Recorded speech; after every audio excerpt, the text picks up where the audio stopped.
मैं क्यों हकलाता हूं?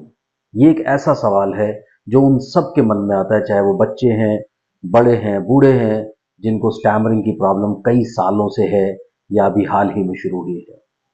वो एक्सप्लोर करना चाहते हैं, वो जानना चाहते हैं कि आखिर ये प्रॉब्लम क्यों होती है। तो इसी के ऊपर इस वीडियो में बात करेंगे। चैनल को सब्सक्राइब कीजिए, लाइक कीजिए, शेयर कीजिए, पूरी दुनिया में फैला दीजिए। मुझसे कंसल्ट करने के लिए 8168790299 डायल कर सकते हैं। नंबर डिस्क्रिप्शन में भी मिल जाएगा। और अगर आप इंडिया के बाहर से कॉल करना चाह रहे हैं तो +91 यानी इंडिया का ISD कोड ज़रूर लगा दें। तो बात करते हैं कि हकलाहट क्यों होती है। हकलाहट होने के प्राइमरीली 3 रीजंस होते हैं।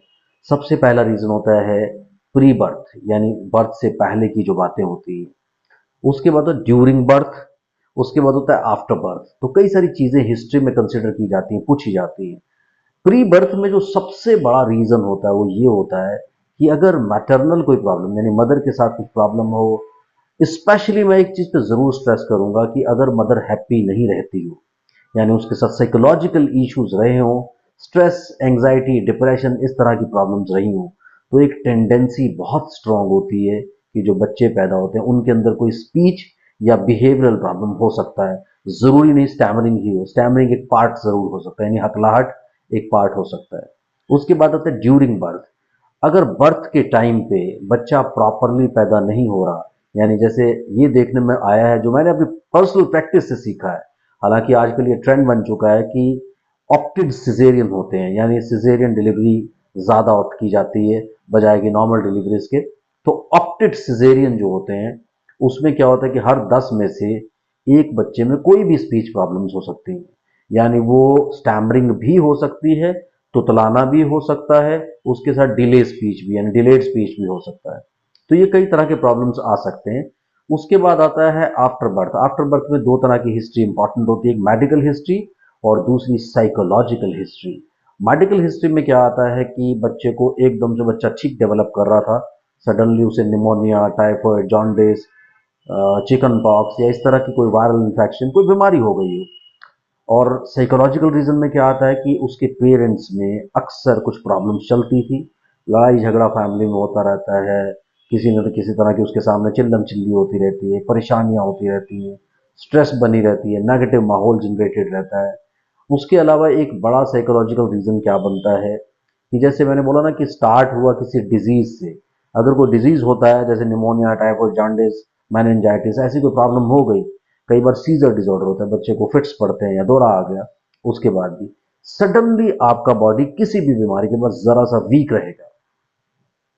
अब वीक रहने से क्या होता है कि उस वक्त आपका अपने मस्कुलर सिस्टम पे कंट्रोल नहीं होता। सो न्यूरोमस्कुलर सिस्टम उस वक्त कमजोर होने की वजह से क्या होता है कि आप रूटीन में थोड़ा सा फंबल करके बोल सकते हैं, यानी हल्की सी आपको हकलाहट जैसी problem, which is like non fluency उसको आप कहें, हकलाहट ना कहें, क्योंकि मसल्स कुछ वीक हैं। जैसे आप समझिए कि शराबी ने शराब पिया है ना, तो उस वक्त आपने देखा होगा कि वो थोड़ा बहुत हकला करके बोलता है। तो ये जो प्रॉब्लम होती है, इस प्रॉब्लम की वजह से क्या होता है कि उस टाइम पे जरा सी कुछ अटकन आती है, आप थोड़ा अटक अटक के बोलने की कोशिश करते हैं, या आपका स्पीच डिविएटेड होता है कहीं ना कहीं पे। तो उससे क्या होता है, कोई इंसान जो उस वक्त आपके सामने हो, जब आपने फंबल किया बोलने में, उसने आपको टोक दिया, बेटे कैसे बोल रहे हो, आराम से बोलो, चलो। आपने ट्राई किया लेकिन आप कॉन्शियस हो गए कि यार इसका मतलब मुझे कुछ प्रॉब्लम, यानी उस वक्त बच्चा कॉन्शियस हो जाता है। डेवलपमेंट कैसे होता है इसका, तो उस वक्त बच्चा कॉन्शियस हुआ, किसी और के सामने गया, पहले से कॉन्शियस रहा कि कहीं मुझे कुछ बोलने में प्रॉब्लम तो नहीं, मैं थोड़ा केयरफुली बोलूंगा। तो वो केयरफुली के चक्कर में अपने आप को कॉन्शियस कर लेता है, क्योंकि उस इंसान ने उसे कॉन्शियस कर दिया कि तुम्हें कुछ प्रॉब्लम है। अगर हम उस वक्त उसको इग्नोर कर देते, यानी कहीं हम नेग्लेक्ट कर देते उस प्रॉब्लम को, तो ये खुद से ठीक हो जाती हैं। जो ये डिजीज इंड्यूस नॉन फ्लुएंसीज आती हैं, ये खुद से ठीक हो जाती हैं, बट वहां पर टोक दिया। अब टोकने से क्या हुआ कि वो कॉन्शियस हो गया, नेक्स्ट सिचुएशन में जब वो बोलेगा किसी और के सामने, इस पर्सन के सामने अगर वो दोबारा बोलेगा तो फिर तो डेफिनेटली कॉन्शियस रहेगा। थोड़ा सा वो कॉन्शियस दूसरों के सामने भी हो जाएगा कि मैं थोड़ा सा आराम से बोलूंगा कि कहीं मुझे कुछ प्रॉब्लम तो नहीं है। तो वो वहां पे थोड़ा सा आराम से बोलने की कोशिश करता है। अब जब वो थोड़ा सा आराम से बोलने की कोशिश करता है, लेकिन क्या है कि आराम से तो बोलने की कोशिश कर रहा है बट कॉन्शियस हो गया। कॉन्शियस होने की वजह से क्या होता है कि रिलैक्सेशन आपका डिस्टर्ब हो जाता है। रिलैक्सेशन डिस्टर्ब होने की वजह से आपको वो प्रॉपर तरीके से जो कोहेरेंस एक मिलना चाहिए स्पीच ऑर्गन्स के अंदर, एक कोऑर्डिनेशन मिलना चाहिए, वो नहीं मिलता, उससे फिर आप स्टैमरिंग करते हो। एक जगह, दो जगह, तीन जगह, चार जगह ग्रेजुअली स्टैमरिंग करने से, और ये आपके जो रिलेटिव्स होते हैं या घर के लोग होते हैं, आपके पेरेंट्स हो सकते हैं, आपके चाचा ताऊ हो सकते हैं, आपके कोई भी रिलेटिव्स हो सकते हैं जो आपके साथ फैमिली में रहते हैं, वही आपको सबसे पहले कॉन्शियस करते हैं। और प्रॉब्लम होती है लेबलिंग से। जब आपको लेबल कर दिया कि आपको ये प्रॉब्लम है, तो एक बार किसी ने देख लिया, दो बार देख लिया, तीन बार, यार इसको तो कोई प्रॉब्लम है, तो जब वो प्रॉब्लम लेबल कर दी जाती है तो आपकी साइकोलॉजी में वो प्रॉब्लम डाल दी गई। अब वो साइकोलॉजी में प्रॉब्लम डालने की वजह से क्या हुआ कि सबसे पहले प्रॉब्लम वो शुरू हो गई, फिर आपने एनालाइज करना शुरू किया कि मुझे इस बंदे के सामने, इस बंदे के सामने, इस बंदे के सामने ज्यादा प्रॉब्लम होती है। फिर आप क्या करते हो, सडनली कुछ वर्ड में, एक वर्ड में आपको एक जगह प्रॉब्लम हुआ कि यार जब मैं पा से कनेक्टेड वर्ड बोलता हूँ, इसके सामने बोलता हूँ, मुझे प्रॉब्लम होती है। अब मैं उसके सामने जाऊंगा तो कॉन्शियसली पा से रिलेटेड वर्ड्स बोलूंगा।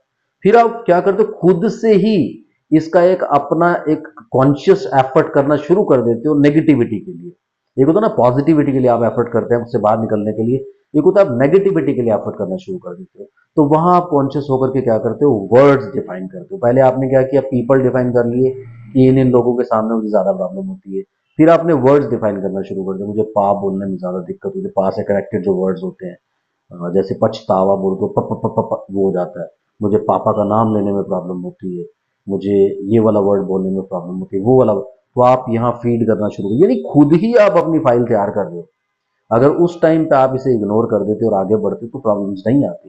लेकिन फिर आपने क्या किया, वो डिफाइन करना शुरू कर दिया कि पहले इन लोगों के साथ ज्यादा प्रॉब्लम मुझे हो रही है, अब इन वर्ड्स के साथ मुझे ज्यादा प्रॉब्लम हो रही है। फिर सिचुएशंस होती हैं कि इस पर्टिकुलर सिचुएशन, जब मैं बड़े लोगों के साथ जाकर के मिलता हूँ, या क्लास में जब टीचर कुछ पूछती है तो मुझे ज्यादा प्रॉब्लम होती है। और या फिर मैं ज़्यादा ऐसे जो जिनका सोशियो इकोनॉमिक स्टेटस हाई है, ऐसे लोगों के सामने जाकर के बैठता हूँ, जैसे कोई डीसी, डीएम, इस टाइप के लोग हो गए, गजेटेड ऑफिसर्स हो गए, आपकी क्लास के, आपके स्कूल के प्रिंसिपल्स हो गए, या कोई डायरेक्टर सॉर्ट ऑफ पीपल हो गए, उनके सामने जब आप जाते हैं ज़्यादा प्रॉब्लम आपको होने लगती है। तो फिर आप सिचुएशंस डिफाइन करना शुरू कर देते हो। इस पर्टिकुलर सिचुएशन में जब बच्चा स्कूल से घर आता है और अपनी प्रॉब्लम्स बताने की कोशिश करता है तो उस वक्त इसको ज़्यादा प्रॉब्लम होती है। तो सबसे पहले आपने क्या किया, पीपल डिफाइन कर लिए, उसके बाद आपने क्या किया, वर्ड्स डिफाइन कर लिए, उसके बाद आपने क्या किया, सिचुएशन डिफाइन कर लिए। तो ऐसे करके फिर ये प्रॉब्लम बढ़ती चली जाती है। सबसे पहले फिर आपको क्या होता है कि आपको पता चल जाता है कि भाई अब मैं एक मैच्योर स्टैमरर हूं और मुझे ये प्रॉब्लम होती है। फिर आप क्या करते हो, जैसे भी किसी के सामने जाते हो, वो एक बायो फीडबैक आपको आ जाता है, पहले से वो एंग्जाइटी आपके ब्रेन पे आ जाता है। और वो एंग्जाइटी होने की वजह से जो आपका कोऑर्डिनेशन बनना चाहिए था स्पीच ऑर्गन्स में, वो डिस्टर्ब हो जाता है पहले से ही। और आपको ये पता चल जाता है कि भाई मैं तो स्टैमरिंग करने वाला हूँ। सो उससे क्या हो रहा है कि आप वो कोऑर्डिनेशन खुद से डिस्टर्ब करते हो, और आपको फिर स्टैमरिंग जो है ना, सबसे पहले जैसे मैंने बोला वर्ड्स में हो गया, उसके बाद आप पीपल से हो गया, उसके बाद सिचुएशन से हो गया, उसके बाद आपको ये ऑटोमेटिक हो जाता है, आप कहीं भी जाओगे आपकी एंग्जाइटी आएगी, एंग्जाइटी से स्टैमरिंग आएगी, स्टैमरिंग से एंग्जाइटी बनेगी, आप इस विशेष सर्कल में बिजी हो जाओगे, इससे बाहर नहीं निकल पाओगे। तो ये सबसे बड़ी प्रॉब्लम बनती है आपकी स्टैमरिंग के लिए। सो डोंट वरी, आप आगे बढ़िए, मेरी मास्टर क्लास को ज्वाइन कर लीजिए ताकि जल्दी से जल्दी इसे ठीक करें। मैंने ऑलरेडी अपना कॉन्टैक्ट नंबर आपको बताया, डिस्क्रिप्शन में भी है, सीधे मुझसे बात करें, अपॉइंटमेंट ले, आगे बढ़ें। Thank you very much.